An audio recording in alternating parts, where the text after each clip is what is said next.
Hey everyone. So today I'm going to be showing my Surface Laptop 7 Copilot PC and mainly the Copilot feature because I don't hear anyone really talking about it as a reviewer. And YouTube influencers and stuff. So I thought, what the hell? I'll do it myself and share it a little bit from a blind perspective.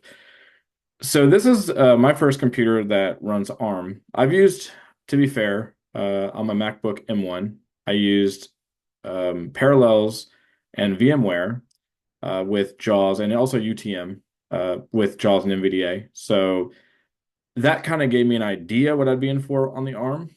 However, this still is a little different when you're emulating something versus actually running it natively. I mean, this is probably one of the most responsive computers I've ever had using it in like Microsoft Edge or using it in Copilot or Outlook. My battery life is phenomenal. So my screen brightness, usually I keep it at zero because I don't need it, being totally blind. So I am getting somewhere like if I'm just using Edge or, you know, your typical sort of Windows stuff, like even Zoom, I'm getting around 20 to 25 hours of battery life. Now, just to give you in real time stuff, I was watching a baseball game. I watched the Tigers game today on Edge and then also watched some of the Reds game. So I watched probably about 16 innings of baseball. And I started at 64%. And when I shut down my computer to go to dinner, I was at 54%. So, and it still said something like 14 hours left, which is just unbelievable. It's much like my MacBook. I mean, the fact that I can like unplug this thing and take it around and not have to worry about the battery dying is super cool being a Windows computer. Now, why did I come back to Windows? I just want to address this off the top. I'm a huge Mac or was a huge Mac fan. But Apple just doesn't seem to care about it. I've been reading what people are talking about in the betas, and they just have done nothing for VoiceOver.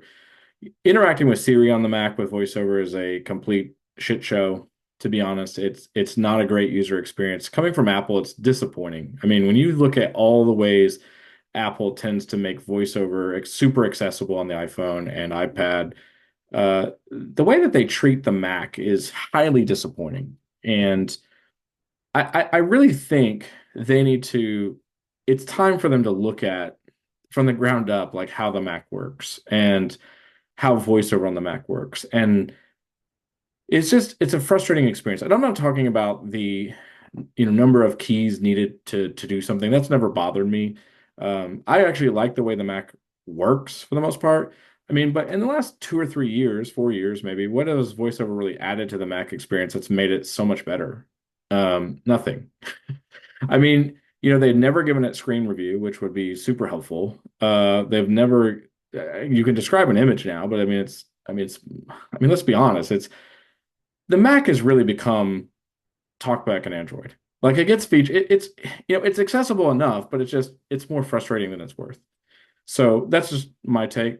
Um, and then when I reset the computer to sell it, it reconfirmed my suspicions and thoughts on this. They've had a bug now for like 3 years.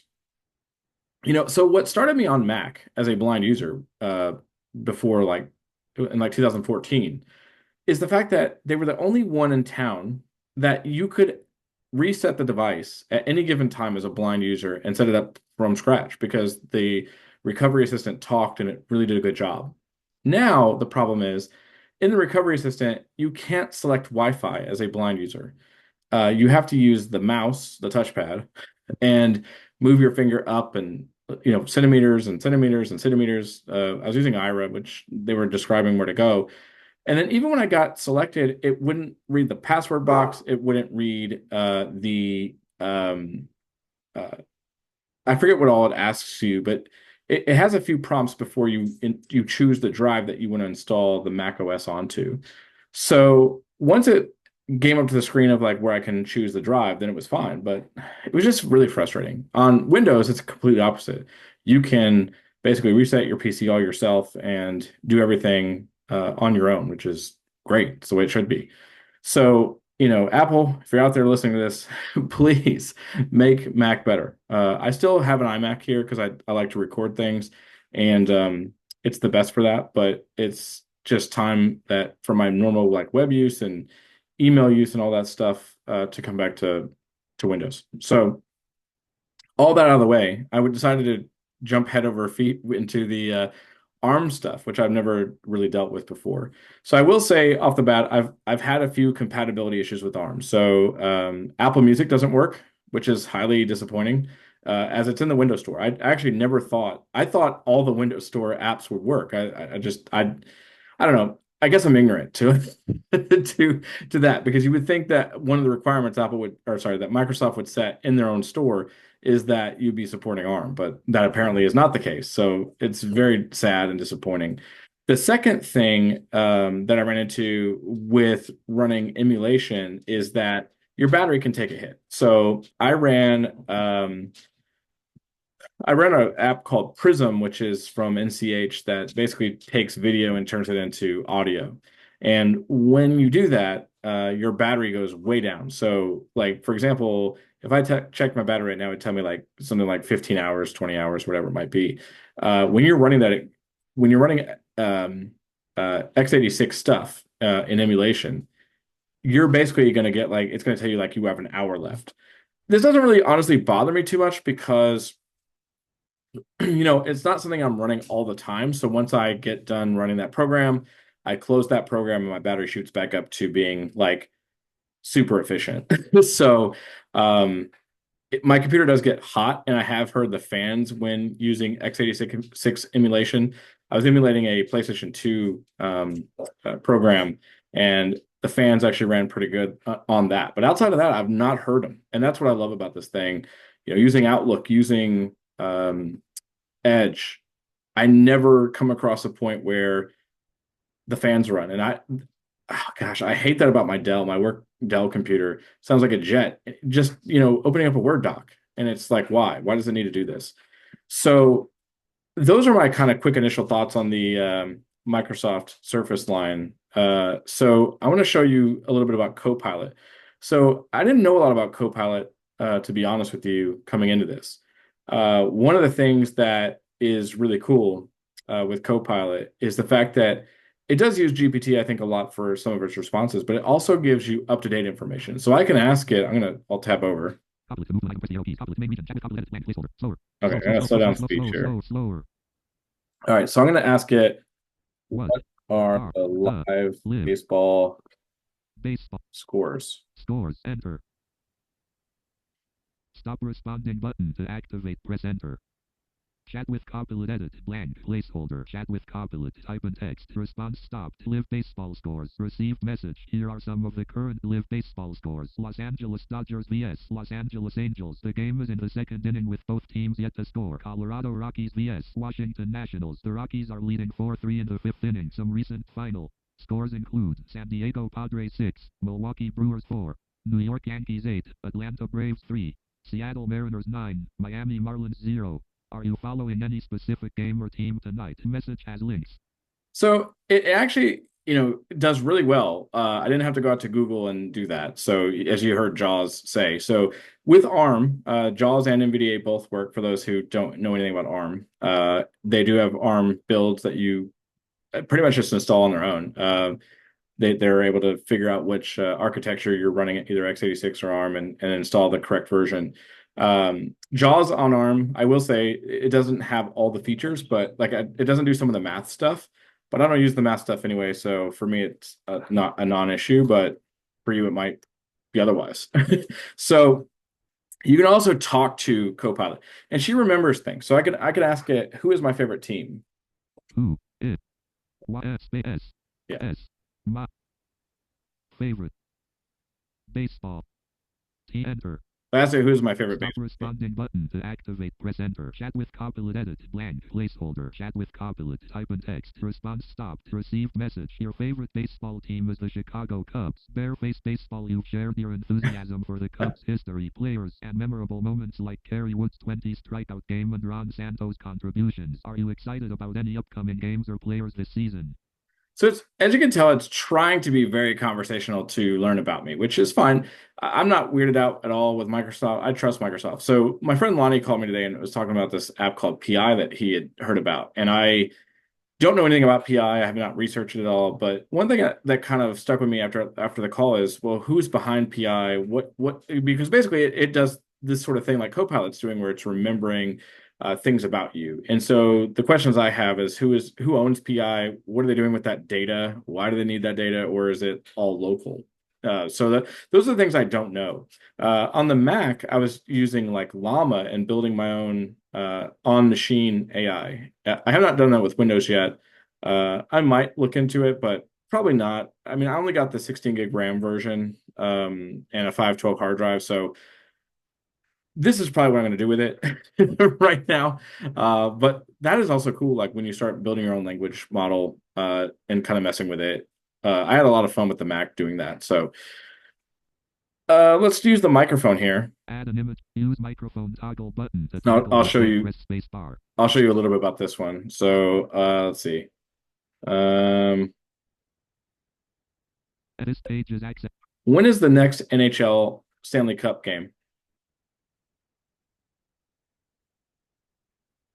Main region. Stop responding. The next NHL Stanley Cup game is Game 7 between the Edmonton Oilers and the Florida Panthers.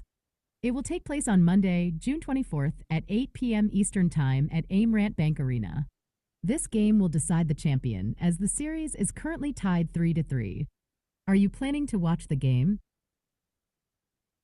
Now, I think you have to actually hit the mic button again to respond, or you could type in the box. Copilot settings and banner read main region list with items low chat Yeah. more options button menu low chat 2 of 10 more options button menu low chat 3 of 10 Chicago Cubs low chat 1 of new chat button to activate presenter banner region become rewards and preferences chat with Copilot edit blank There we go. add image to search button rabbit to top new chat button low chat list box chat with Copilot edit add image main region end receive message the next day at 8 p.m. ET Amherst Bank Arena list blank are you planning to watch the game by Scotty State and Puck Golden message chat links are you planning to watch the game by Scotty State and Puck Golden message chat links Yes, I am planning to watch the game, but I don't. Yeah, she's not listening. So chat with Copilot edit blank enter default profile pic that's kind of weird how. add image to search button menu press chat with Copilot edit add image to search button menu press space to activate settings and more left button menu And see, the microphone button is banner region on. settings and more left banner region become rewards and preferences Not in my chat with Copilot tab. edit blank add image to search button use microphone toggle main region end use microphone toggle button Yeah, there it is back. But it's not. It was like weird because to me it should, like with GPT on the iPhone, it just prompts you. Like once I choose mic, it just kind of prompts you and listens. That's not how this works. And they don't have a hotkey. That's something I'm going to provide feedback to Microsoft about. I wish they had a hotkey in here that you could do that. But so I'm going main region add image to search button menu press space to activate to chat with Copilot edit blank placeholder chat with Copilot type in text yes I am planning to watch the game and you remind me 15 minutes before it starts to enter look at. stop responding button to activate I don't know presenter if I can do that or not. chat with Copilot edit blank placeholder chat with Copilot receive message chat sounds like a great plan unfortunately I can't set reminders directly but you can set one on your phone or any other device will alert you 15 minutes before the game starts just set it for 7:45 p.m. ET on Monday June 24th enjoy the game guys hockey stick and puck goal anything handle you So basically, I can't do that because I'm useless. Use your phone. I love how it promotes using a phone or something that's not this PC. That's hilarious to me. All right, so that's kind of a bummer. I wish she could like send you a notification within Windows. That would be actually handy, but whatever. But yeah, so it's super useful. They've also built these features into Windows. So like at Win Outlook, for example, if you have the return the meeting button Zoom workplace your screen share is at the top schedule button return the meeting button enter Zoom meeting okay. meeting information button pause recording alt plus D button They're also so in Outlook, it's basically the new Outlook. They have this thing for it's basically a wrapper of the web version of Outlook, and it sucks with a screen reader. I'll be honest. So I've actually went back to the old Outlook. Um, but when you're using the new Outlook and writing a message, it's ultimately shooting to you suggestions for everything they're typing, and you just hit tab to accept. But it's also highly annoying because it's just constantly offering you suggestions when you write, which, for me, I like to write my own words. And so sometimes it's handy, but like, I don't always want it. I wish you could like toggle that off and on. I also wish that you could, when you delete a message, it has this like little prompt that comes up that says, "Hey, you deleted this message, undo," or whatever. My cat is being crazy. So is when you undo the message, You have to hit done or dismiss or whatever, and it goes away. But uh, when you delete messages, you get that, and it's just like highly frustrating. So they have a lot of work, in my opinion, to do to make it like fun to use as a screen reader user. I'm just not there yet, so I'm using the old Outlook, but eventually they're probably going to take that feature away from us, right? So I guess I got to conform at some point. It's just sad because it doesn't work as good. Truthfully, it's just more tabbing, more F6ing than the current Outlook or than the old Outlook. So hopefully they can figure that out. But this is my sort of initial thoughts of Copilot and Windows. So I I would say right now, if you're a tinkerer and you don't mind a little bit of inconvenience from time to time, the ARM version is great. I love the battery life. I'm probably going to keep this machine. I was debating, but I got it Tuesday, so it's now Saturday, and it's honestly not giving me too much trouble. I'm not a heavy Windows user. I just really kind of want something I can write with and stuff that I can stream with. And I love the fact that I can just like pick up this computer, walk to my living room, and I know it's going to be good for several hours. That's what I liked about the Mac. And so I love having the dependency back on Windows that I can do that. I bought an Asus and I returned it last year sometime because like I would take it off the plug and it was only going to last like 4 hours. And of course that's just an estimate. It really never lasted 4 hours. So battery life on some of those Windows machines is terrible. So I like the fact that I can depend depend on using this for several at least for several games at a time if I wanted to. So anyway, take care.